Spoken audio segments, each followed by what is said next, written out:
Let's talk Packers.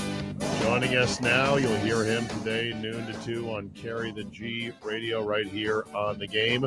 From cheeseheadtv.com, he is Aaron Nagler. Aaron Nagler brought to you today, as always, by Miller Lite, by Orthopedic Associates of Wisconsin, there is a difference, and by Rogers Behavioral Health. Good morning, Mr. Nagler. How are you? Good morning, Czabe. Good morning, boys. How we doing on this fine Tuesday morning? Doing good. Ready for some Packer football. I mean, it's about time. It's about time. You know, even with the bye week in the rearview windshield, even prior to that, I haven't really seen some Packers football in a while. You know, what we saw in Vegas, against the Lions. I haven't seen Packers football in a while. I want to see some Packers football. Yeah, let's hope that's not Packers football this year. That's what I'm saying. You know what I'm saying? That's what I'm saying. You hear me, Butch. You Yeah, hear me knocking. You hear me knocking. I think I'm coming in. I do. No regrets. You know what I'm saying? You know what I'm saying, bro? You sure? You got no regrets at all. No regrets at all. Not even one? That's what I'm saying, man. It's my motto. No regrets. So I don't know if you know this. Right, my credo. I don't know. I don't know. If you know, you know. I don't know if you know this. It's okay. I'm not trying to pop quiz you. I'm not trying to make you and Cheesehead TV look bad. I just think that you are such wonderful chroniclers of all things Packers that maybe you would know this. When was the last time the Packers went 3 consecutive Sundays dark? Oh, man. Like in season, right? Season. It's a great question. I don't know the answer off the top of my head, but I will say it feels like it's never happened in my lifetime.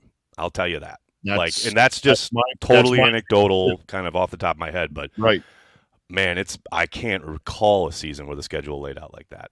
Like it feels weird. We agree. It sucks. Yeah, it's the worst, man. It's the worst. And I get it. Look, this is the NFL in 2023, right? They want football on Thursdays, on Mondays. They'll put it on Tuesday if they can. Like they want it permeating throughout the entirety of the season, and part of that is putting.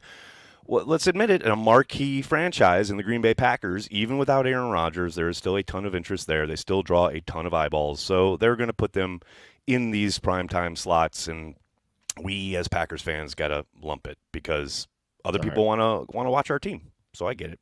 Okay. I hate it, but I get it. Aaron Jones back at practice this week. Statement. Agree or disagree? This team will only go as far as Aaron Jones goes this year.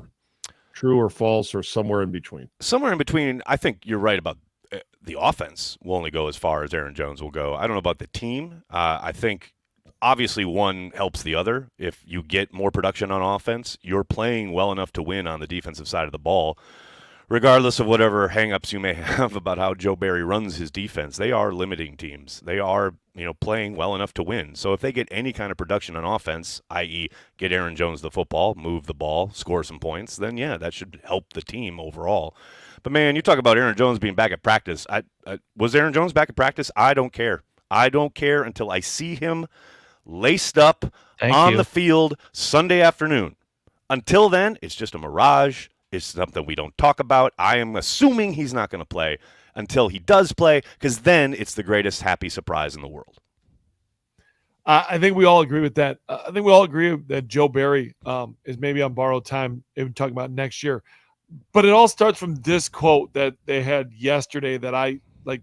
It baffles me. He goes, "That's totally on me for us to be able to put Smith in that situation. Oh, boy. We got to have a mechanism to get out of it," said Barry. So, Nags, does this mean they did not have a mechanism to get out of it? That is correct.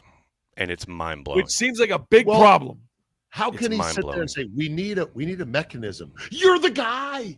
That's your job. You create the mechanism, the thing, the lever, the throttle. Guys, welcome to where I've been since Monday night of last week when we saw that transpire, because I think we talked about it last week. The exact same thing happened to them week 1 against the Vikings last season. So how do you go from week 1 of the 2022 season where you see that deficiency in your defense and spend the entirety of the season, the entirety of the offseason, the entirety of training camp, all of preseason, 4 weeks into the regular season, and you still don't have a check for when you are in said call and all of a sudden you see their number one lined up in the slot against Preston Smith. How do you not have a call to get out of it? That blows my mind. And yet, there are those who say, oh, but you can't fire him. Like, how is this not something that makes you go, you know what? If we get his assistant in here, the assistant may get a check for that. Like, at some point, you're going to have to go, yeah, we probably need a better guy. Because of what we talked about earlier, they're playing well enough to win. They're playing defense and limiting points. And if you're Matt LaFleur, here's the thing. There's context here, right? In and of itself, in a vacuum, yeah, you look at that and go, how do you keep this guy around? I mean, that discussion was had this past offseason. Matt LaFleur made the choice to bring him back. And now the Packers and their fans will live with that choice through the entirety of the season. Matt's not going to fire him in season, mostly because it's going to be real difficult for Matt LaFleur to say, hey, Joe, why don't you come up to my office? And then they sit down and he says, you know how I haven't been able to give you more than 10 points a game, essentially, for the last month? We got to let you go despite that. Like, it's just, it's not going to happen. It's tough. Yeah, but it's tough. Here's the thing. You guys are talking about the mechanism and how do you get up in front of the media and that be the answer? I know. Well, here's what I'm holding. I understand that, but like, Are you kidding me? That's your answer to come out in front of the media? Well, hey, okay. There's two. We have to have a mechanism. What? There's two ways to look at this, right? Like, one, hey, at least he's being honest. At least he's not up there giving us coach speak in the way that, like, oh, it's everybody else's fault. It's not my fault. Like, man, we've been down that road in Green Bay with some coordinators. So I appreciate that. However, there's also another possibility. And this is like real tinfoil hat, like trying to read between the lines and trying to make sense of it. Because to your point, it's mind-blowing that he would admit this publicly, right? So my other thought, kind of after I kind of let the dust settle from watching that presser yesterday, was maybe he's taking a bullet for his guys. Maybe there is a check. Maybe because so many guys were injured, you had Quay Walker on the sideline. Devondre Campbell didn't play that night, blah, blah, blah. Maybe there is a check, and no one got to it and or remembered to call it or what have you, and he's up there basically telling the world that it's his fault and taking an arrow for his guys. Now, I would appreciate guys. I always appreciate guys being honest at the podium, but I will say that is the one possibility where it makes some sense. I agree. It's like, I'm going to take these kind of shots and arrows and protect my guys. That's the one place. I appreciate honesty as well. I don't want the honesty here, though. Give me the coach talk. Move on. Like, it's past the bye week. It's past us all. You're bringing it back up a week later. You know what I mean? Well, like, he's asked the question. It's, he is answering the question that's asked. Give me coach talk and move on. Like, I feel you. I feel you. Now we're having this conversation a week later because extending the story, right? I get it. Exactly. All right. I'm gonna read some numbers here. 123, 113, 66, 69, 32. That is the progression of passer rating for Jordan Love starting in week 1 up until the Monday night dud in Vegas. Jordan Love's statistical regression, Nagler, is blank in your mind. Fill in the blank. Not unexpected. I think there's zero doubt when you're looking at a guy who's so young. I mean, I keep saying this, but I talked about this all summer, where you're going to have ups and downs. You don't know when they're going to come, but they're going to come. I get that it's frustrating watching that game on Monday night, especially with the turnovers. That's the one area where you've got to drill down as a coach and say, okay, the ball is life. You've got to be more careful with the football. But overall, I mean, yes, coordinators now have film. They have at least a peek into your tendencies and what you like to do and what you're good at, so they're going to start adjusting. But at the same time, and I talked about this on Cheesehead TV yesterday, we got to remember, he's the one guy out there that knows the offense. Like, he's been in the building for 4 years. He's been with Matt that entire time. He knows the offense. He's playing with a bunch of kids who are still learning it. And I know they spent all offseason together. They worked together in the training camp. Like, it's not like they're new to it, so to speak. They're definitely kind of on the same page, but you're talking about what you're looking at, what you're trying to do. Like, okay, I expect the receiver to break off here because we're going to get this coverage. Are the receivers seeing it the same way? Are the tight ends getting the same checks? And we saw Musgrave get reamed on the sideline after that first series on Monday night.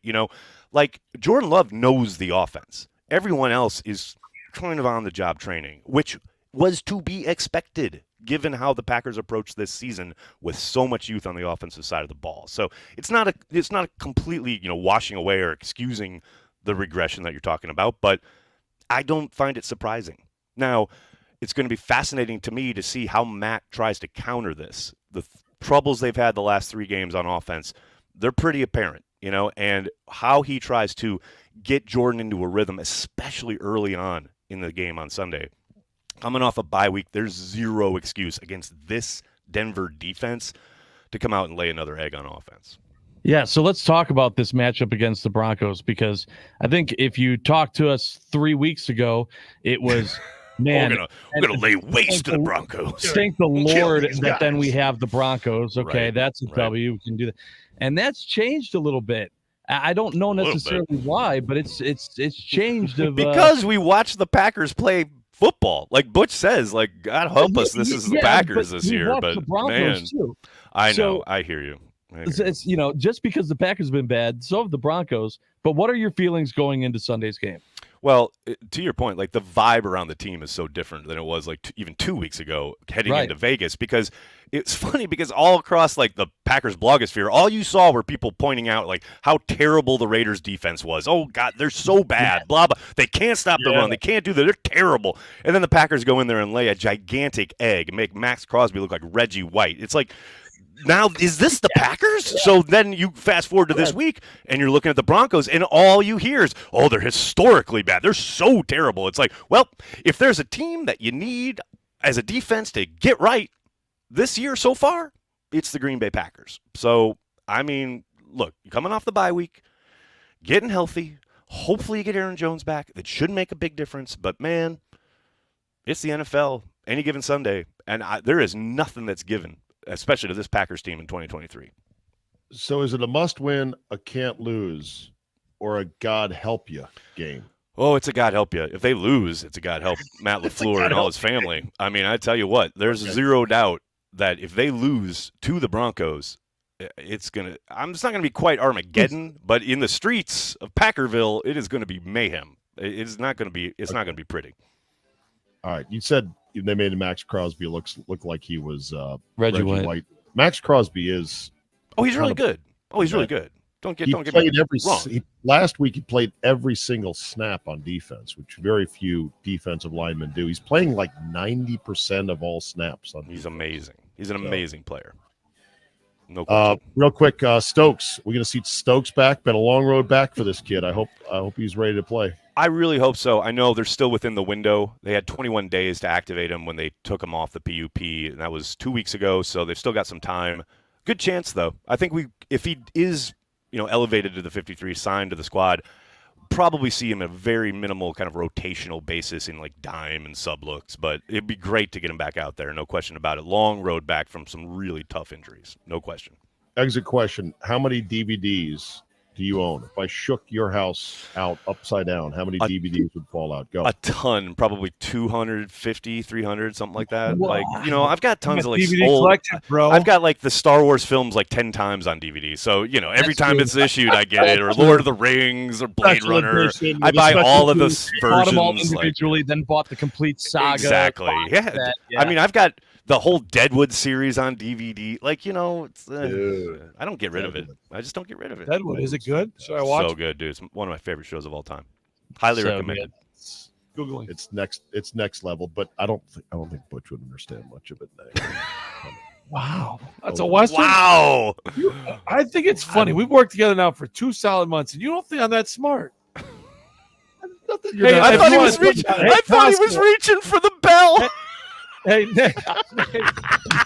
Nagler, question for you. When you go to Costco, you walk in and think, hey, it's $1.50 for a hot dog and the soda. What's $1 and what's the 50 cents? Because I do.